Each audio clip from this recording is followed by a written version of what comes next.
En ellos se encuentra expreso todo lo que les rodea. Sus montañas, valles, flores o de igual forma muestran el sentimiento amoroso.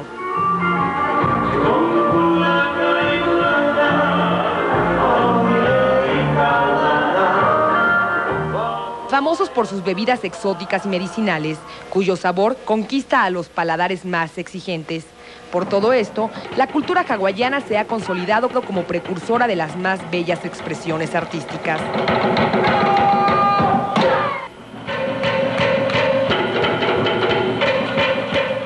En la Ciudad de México, Wendy Roa, Fuerza Informativa Azteca.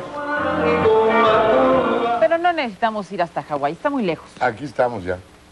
Vamos con ellos. Vamos con la música. Y esto es el grupo de baile Mauna Loa, acompañados por la música de Hannah Ley. Adelante. Bienvenidos.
No sé a quién cuidar más, ¿y a ti?